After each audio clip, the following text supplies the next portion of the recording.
जिसके कान हों वो सुन ले, जिसकी आंखें हों वो देख ले। हम उन लोगों के लिए विशेष धन्यवाद देना चाहते हैं जो हमें SBI पे, गूगल पे और पेपलिंक के द्वारा हमारी सेवकाई में बोते हैं। डिस्क्रिप्शन बॉक्स में दिए हुए लिंक से आप भी बो सकते हैं। ये है हमारे 3 चैनल्स और टेलीग्राम पर अब आपको इजराइल से जुड़ी हुई न्यूज मिलेगी और ऐसे वीडियोस जो यूट्यूब पर डाले नहीं जा सकते।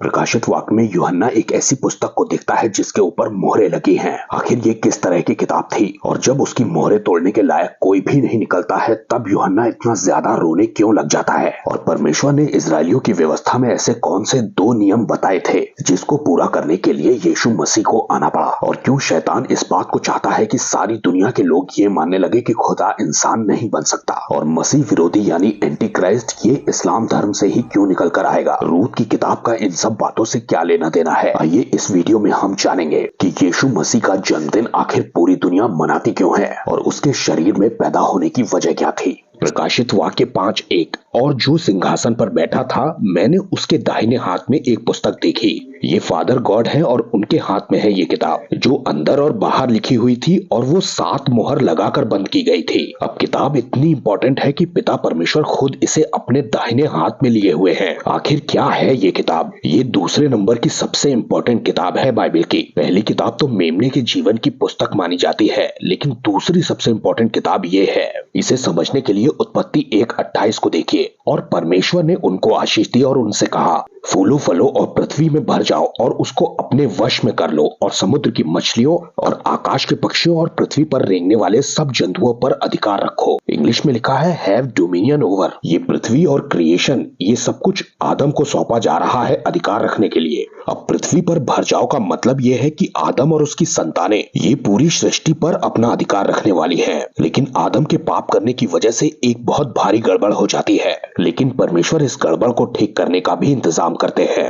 सबसे पहले तो ये जानिए कि परमेश्वर कोई भी काम नियम से करते हैं, कानून से करते हैं। सबसे पहले वो उसका एक लॉ बनाते हैं और उसके बाद उस लॉ को पूरा करके दिखाते हैं, क्योंकि जो लॉलेस वन है वो शैतान है। उसे किसी कानून या लॉ की कोई फिक्र नहीं होती। वो उसे जब चाहे तोड़ता है और अपने लोगों से भी यही एक्सपेक्ट करता है कि लोग लॉ और कानून को कोई इज्जत ना दे, उन्हें तोड़े, खासकर कि जो परमेश्वर ने बनाए हैं उन्हें। आपको याद होगा कि परमेश्वर ने मूसा को बुक ऑफ लॉ यानी कि शरीयत दी थी और इसी शरीयत की किताब में यानी कानून की किताब में परमेश्वर ने 2 ऐसे नियम बताए हैं जिसकी वजह से परमेश्वर के पुत्र यीशु मसीह को परमेश्वर के वचन को इस दुनिया में शरीर लेकर के आना पड़ा। लय व्यवस्था 25:24 लेकिन तुम अपने भाग के सारे देश में भूमि को छुड़ा लेने देना। इंग्लिश में लिखा है grant a redemption of the land. ये जमीन को छुड़ाने का या फिर रिडेम्पशन देने का एक क्लॉज बनाया जा रहा है। मैं आसान भाषा के दूसरे वर्जन से पढ़ रहा हूँ। जब भी भूमि को खरीदो तो खरीदार ये ध्यान रखे कि जमीन को बेचने वाले को इसको छुड़ाने का अधिकार है। मतलब ये जमीन हमेशा के लिए नहीं बिकी है, बल्कि मजबूरी के चलते जो आदमी बेच रहा है वो इसे दोबारा खरीद सकता है आपसे वापस। आगे उसकी वजह लिखी है, अगर कोई तेरा भाई कंगाल हो जाए और उसे अपनी थोड़ी जमीन बेचनी पड़ जाए तो ऐसे केस में उसके कुटुंबी यानी कि उसके घर का कोई सदस्य या फिर निकट संबंधी वो अपने उस भाई की जमीन का रिडेम्पशन प्राइस दे सकता है, चुका सकता है दाम और उसको वापस फिर से खरीद सकता है। दूसरे वर्जन में लिखा है, अगर तुम्हारा कोई संबंधी इतना गरीब हो जाता है कि उसे अपनी संपत्ति का अंश बेचना पड़ता है तो उसका कोई नजदीकी छुड़ाने वाला आकर के उस संपत्ति को खरीद ले जो उसके संबंधी द्वारा बेची गई है। इजराइल में अगर कोई इंसान ऐसी परिस्थिति में पहुंच गया है कि उसे परिस्थितियों के चलते अपनी जमीन बेचनी पड़ रही है तो भी ये जमीन हमेशा के लिए नहीं बिकी है, बल्कि उसके परिवार का कोई सदस्य आके उसे वापस दोबारा खरीद सकता है। इसे जूइश लॉ में किंसमैन रिडीमर का लॉ कहा जाता है। बाइबल में रूत की किताब में ये घटना बहुत अच्छे से समझाई गई है। जब नाओमी के दोनों लड़के मर जाते हैं और उसकी दोनों बहुएं विधवा हो जाती हैं, उनमें से रूथ ही इजराइल आती है और वो बोआज के पास पहुंच जाती है। बोआज उससे शादी करता है और कंगाल नाओमी के खेतों को वापस खरीदता है। बोआज रूथ की किताब में खेत को खरीद कर छुड़ाने वाला था, क्योंकि वो उनके परिवार का भी था, निकट संबंधी था बोआज, और इस काम को बाहर का कोई व्यक्ति कर ही नहीं सकता था, सिर्फ घर का ही कोई संबंधी कर सकता था। अब दूसरा नियम दिया है लय व्यवस्था 25:47 में, फिर अगर तेरे सामने कोई परदेसी या यात्री धनी हो जाए और उसके सामने तेरा भाई कंगाल होकर अपने आप को तेरे सामने उस परदेसी या यात्री व उसके वंश के हाथ में बेच डाले, ये बात दरअसल गुलाम हो जाने के लिए बिक जाने की बात है। तो उसके बिक जाने के बाद वो फिर से छुड़ाया जा सकता है, उसके भाइयों में से कोई उसको छुड़ा सकता है। He can be redeemed, one of his brethren can redeem him। लिखा है कि वो उसका चाचा या चचेरा भाई या उसके कुल का कोई भी निकट कुटुंबी हो, वो जो भाई बिक गया है उसे खरीद सकता है दोबारा वापस, और अगर वो खुद धनी हो जाए तो वो भी खुद को छुड़ा सकता है। अब किसी ने अपने आप को गुलाम होने के लिए बेच दिया है गरीबी के चलते, तो भी कोई घर वाला, कोई भाई बंधु ही उन्हें छुड़ा सकता है, कोई निकट संबंधी। अब ये दोनों ही बातें तोराह में दर्ज कराई गई हैं, यानी कि ये लॉ बनाया गया है परमेश्वर की तरफ से, ताकि कोई छुड़ाने वाला, कोई रिडीमर, कोई रिडीम करने वाला हो जो कि इंसान को भी छुड़ाए और जमीन को भी छुड़ाए। आप ये तो जानते ही हैं कि आदम को भूमि की मिट्टी से बनाया गया है, और इसीलिए जब आदम के ऊपर श्राप पड़ता है मृत्यु का, तो भूमि भी श्रापित हो जाती है आदम की वजह से। अब आदम ने अपने आप को तो मृत्यु का गुलाम कर ही दिया है, बल्कि पूरी की पूरी मैनकाइंड या आदम का वंश ही चला गया है गुलामी में। और यही वजह है कि आदम और अदमा, यानी कि आदम से जुड़ी हुई भूमि, मिट्टी, ये भी एक तरह की गुलामी में चली गई है, और ये दोनों ही अपने अपने किंग्समैन रिडीमर को ढूंढ रहे हैं। रोमियो 8:20, क्योंकि सृष्टि अपनी इच्छा से नहीं पर अधीन करने वाले की ओर से ये व्यर्थता के अधीन इस उम्मीद में कर दी गई है। ये जो वैनिटी वर्ड है इसे याद रखिएगा, ये क्रिएशन सब्जेक्ट टू वैनिटी कर दी गई है, ताकि सृष्टि भी आप ही विनाश की गुलामी से छुटकारा पाकर, आप देख रहे हैं कि इस पृथ्वी को भी अपनी गुलामी से छुटकारा चाहिए, इसे भी रिडेम्पशन चाहिए, डिलीवरेंस चाहिए, और जो आजादी इसे चाहिए ये भी परमेश्वर की संतानों की महिमा की जैसी होनी चाहिए। Glorious liberty of the children of God. जैसे ही हम विश्वासियों का या परमेश्वर के पुत्रों का छुटकारा होगा, उसी तरह से ये पृथ्वी भी अपनी गुलामी से छुटकारा पा जाएगी। आगे आप इस बात को पढ़ सकते हैं कि सृष्टि भी कराह रही है। ये तूफान, आंधी, भूकंप, ये उसी का नतीजा है एक्चुअली। अब आप इस बात को समझिए कि परमेश्वर का पुत्र यीशु मसीह उसके साथ हमेशा से ही था, लेकिन हमारा रिडेम्पशन देने के लिए उसे हमारे परिवार का होना जरूरी था, उसका इंसान बनना जरूरी था। और ये वजह है कि यीशु मसीह इंसान बन करके आए। खुदा तो वो हमेशा से ही था, लेकिन उसे इंसान बनना जरूरी था ताकि वो हमारे परिवार का कहलाए, हमारा रिडेम्पशन देने वाला। और ये तब तक पॉसिबल होता ही नहीं जब तक कि वो शरीर में आकर के अपना बलिदान ना दे देता क्रूस पर, क्योंकि छुटकारा देने के लिए कीमत भी तो चुकाई जानी थी। इटर्निटी से आकर ही कोई कीमत चुका सकता था, क्योंकि कीमत भी अनंत लोगों के लिए चुकानी थी। छुटकारा कोई हमारे जैसा व्यक्ति ही दे सकता था जो हमारे परिवार का कहलाए, यानी कि इंसानी जाति का कहलाए। दरअसल वो हमारा भाई बंधु या नजदीकी रिश्तेदार बनकर आया था इंसानी रूप में, क्योंकि आदम के पाप की वजह से पूरी मनुष्य जाति ही मृत्यु की गुलामी में चली गई थी, इसलिए वो हमारे इंसानी परिवार का बनकर के आया था। अब हम उस किताब की बात करते हैं जिसे देख करके यूहन्ना बहुत बुरी तरह से फफक कर रोने लगता है। सबसे पहले तो ये बता दूं कि ये किताब एक स्क्रॉल है और इस पे 7 मोहरें लगी हुई है।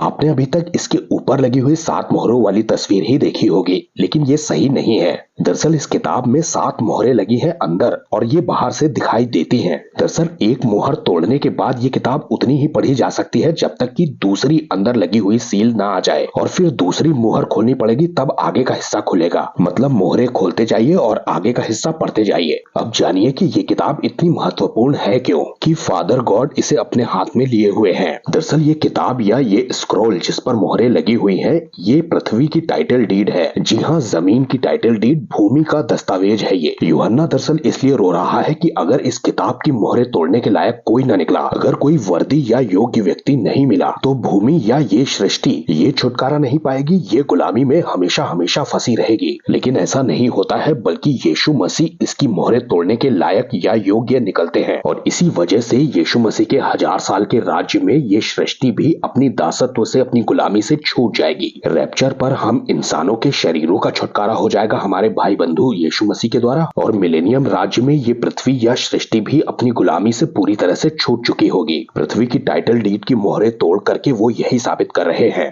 कि उन्हें ही अधिकार है हमारी जमीन छुड़ाने का भी। अब आपको उसके इंसानी शरीर में आने का मकसद समझ में आ रहा होगा। ये सवाल कई बार लोग पूछते हैं कि क्यों नहीं परमेश्वर हमारे पापों को यूं ही माफ कर देते। जी नहीं, वो ऐसा नहीं कर सकते, क्योंकि वो अपने वचन के पक्के हैं। उन्होंने शैतान से कहा कि तुम्हारे सिर को कुचलने वाला एक आ रहा है, और इसके लिए उन्होंने शरीयत में ये 2 नियम बनाए और उसको उन्होंने पूरा किया, अपने पुत्र को शरीर में भेज करके इंसानी रिश्तेदार बनाकर हमारा। और इसीलिए सारी दुनिया की हमारा छुटकारा देने वाला पैदा हुआ है, क्रिसमस मनाती है। लेकिन रुकिए, हर कोई इस बात से सहमत नहीं है कि परमेश्वर इंसान बन सकता है। एक कौम इस दुनिया में ऐसी घूम रही है जो यीशु मसीह के पैदा होने को न मनाती है और ना ही मनाना चाहती है, क्योंकि वो उसकी डिविनिटी से खुश नहीं है। जी हाँ, मैं बात कर रहा हूँ मुसलमानों की, यानी कि इस्लाम की। खुदा इंसान नहीं बन सकता या खुदा के बेटा नहीं हो सकता, इस बात के पीछे जिम्मेदार है उनका document, the false book Quran. उनकी सारी आइडियोलॉजी इसी किताब से आती है और इसी में ये बात लिखी है।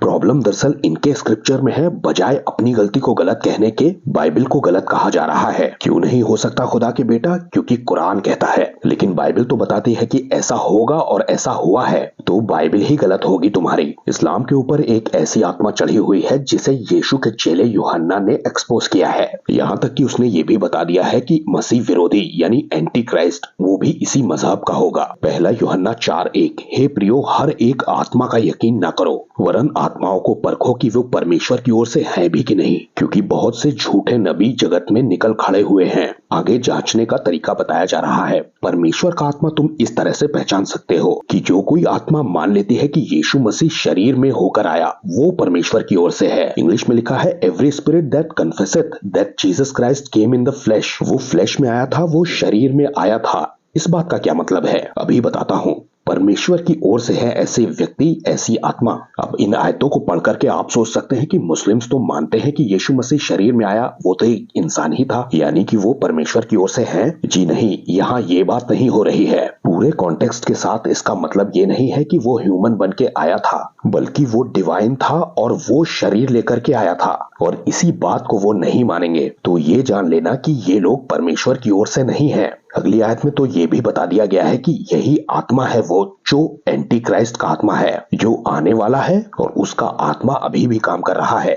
मतलब मसीह का विरोध करना, उसके बलिदान देने को, उसके छुटकारा देने को, इन सब को नकार देगा, इन सब को झुठला देगा वो। पढ़िए, जो कोई आत्मा यीशु को नहीं मानती वो परमेश्वर की ओर से नहीं है, और वही तो मसीह विरोधी का आत्मा है। जी हाँ, स्पिरिट ऑफ एंटी क्राइस्ट यही है जिसकी चर्चा तुम सुन चुके हो कि वो आने वाला है और वो अभी भी दुनिया में है। Already it is in the world. ये दुनिया में आने वाला और कोई नहीं है, ये इस्लाम का मसीहा इमाम मेहदी है। यही है वो जो मसीह की डिविनिटी का विरोध करेगा, उसके शरीर में आने के मकसद को वो नहीं मानेगा। अब क्योंकि मुसलमान इस बात पर यकीन कर चुके हैं कि यीशु मसीह शरीर में होकर नहीं आए, मतलब खुदा इंसान बन सकता है, इस चीज में वो नहीं थे। इसी बात की वजह से ये वो मजहब बन जाता है जिससे एंटी क्राइस्ट आएगा। यीशु मसीह ने अपने आप को जीवन भर सन ऑफ मैन कहकर बुलाया है, मनुष्य का पुत्र, और उसकी वजह थी कि वो खुदा का बेटा था और वो शरीर में इस दुनिया में आया था। इब्रानियों 10:5 में लिखा है कि इस कारण से वो जगत में आते समय कहता है कि बलिदान और भेंट तो तूने ना चाही, पर मेरे लिए एक शरीर तैयार किया।